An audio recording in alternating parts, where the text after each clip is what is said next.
स्वागत है आपका हमारी एक और नई धमाकेदार वीडियो में। तो आज के इस वीडियो में हम आपके लिए लेकर आए हैं कक्षा 11वीं अर्धवार्षिक परीक्षा पेपर 2024-25 का विषय आपका अर्थशास्त्र होने वाला है। पूरा का पूरा आपका जो पेपर है वो रियल होने वाला है। यही पेपर आपको एग्जाम में देखने को मिलेगा सुबह।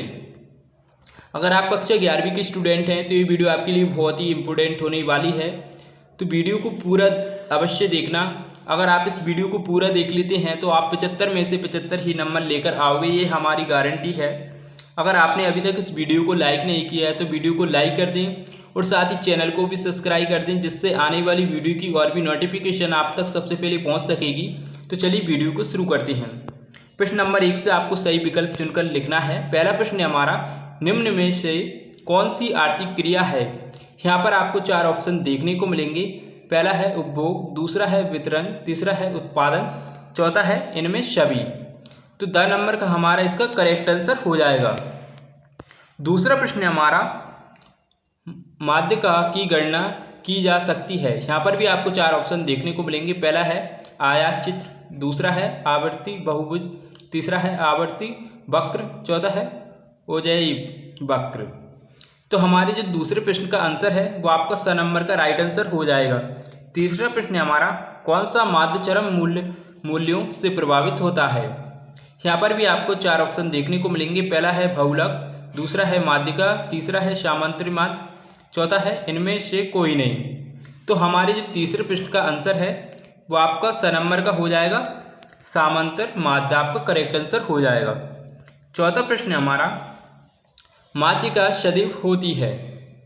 यहाँ पर भी आपको 4 ऑप्शन देखने को मिलेंगे। पहला है समांतर माध्य तथा बहुलक के बीच में, दूसरा है समांतर माध्य तथा बहुलक के प्रारंभ में, तीसरा है समांतर माध्य तथा बहुलक के अंत में, चौथा है इनमें से कोई नहीं। तो हमारे जो चौथे प्रश्न का आंसर है वो आपका अ नंबर का हो जाएगा, फर्स्ट वाला। पांचवा प्रश्न हमारा, परिक्षेपण की सर्वश्रेष्ठ माप है? यहाँ पर भी आपको 4 ऑप्शन देखने को मिलेंगे। पहला है प्रमाप विचलन, दूसरा है माध्य विचलन, तीसरा है चतुर्थ विचलन, चौथा है परार्थ। तो पांचवें प्रश्न का हमारा जो आंसर है वो आपका ब नंबर का हो जाएगा, माध्य विचलन आपका करेक्ट आंसर हो जाएगा। छठवां प्रश्न हमारा, आदर्श वर्ष होता है? पहला है तुलना या संदर्भ वर्ष, दूसरा है चालू वर्ष, तीसरा है कोई भी वर्ष, चौथा है वर्तमान से पहले का वर्ष। तो छठवें क्वेश्चन का हमारा जो आंसर है वो आपका अ नंबर का हो जाएगा, तुलना या संदर्भ वर्ष। इसके बाद में आपसे प्रश्न नंबर 2 से रिक्त स्थानों की पूर्ति करना है आपको। पहला प्रश्न है हमारा, संसाधन डैश डैश प्रयोग वाले होते हैं? तो पहले खाली स्थान में आपको जो है सत भर देना है। दूसरा प्रश्न हमारा, उत्पादन उपभोग वितरण डैश डैश क्रियाकलाप है? तो दूसरे रिक्त स्थान में आपको आर्थिक भर देना है, आर्थिक आपको भर देना है। तीसरा प्रश्न हमारा, सामग्री के छोटे से भाग को डैश डैश कहते हैं? तो तीसरे खाली स्थान में आपको जो है चर भर देना है, चर आपको भर देना है। चौथा प्रश्न हमारा, गणनाकार द्वारा एकत्र आंकड़े डैश डैश कहलाती हैं? तो चौथे खाली स्थान में आपको जो है प्राथमिक समंक का आपको भर देना है, समंक। पांचवा प्रश्न हमारा, विचरण गुणांक का सूत्र डैश डैश है?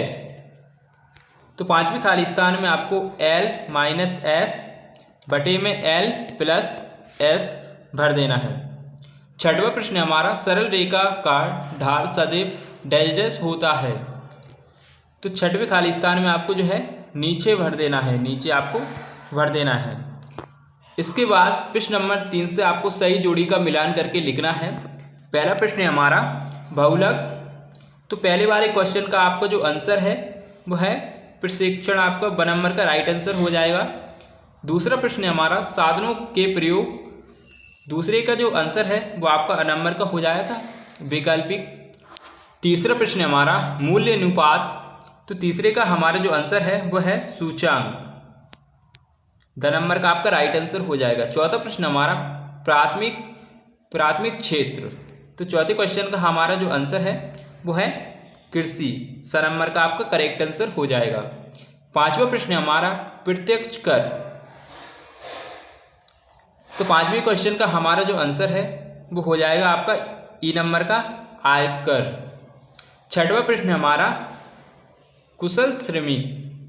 तो छठवें क्वेश्चन का हमारा जो आंसर है वो आपका अधिकाय हो जाएगा।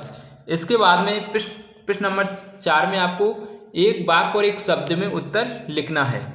पहला प्रश्न हमारा संख्या की क्या करती है। तो पहले क्वेश्चन का हमारा जो आंसर है वो है सही निर्णय लेने में सहायक। सही निर्णय लेने में सहायक। दूसरा प्रश्न हमारा अर्थशास्त्र में अधिकतर आंकड़े कैसे होते हैं। तो दूसरे क्वेश्चन का हमारा जो आंसर है वो है मात्रात्मक। मात्रात्मक इसका करेक्ट आंसर होने वाला है। तीसरा प्रश्न हमारा केंद्रीय प्रवृत्ति से आप क्या समझते हैं। तो इसका जो आंसर है वो है सभी मूल्यों के प्रतिनिधित्व की माप। चौथा प्रश्न हमारा माध्यिका का एक लाभ बताइए। तो इसका आंसर थोड़ा बड़ा है, आप सुन लीजिए।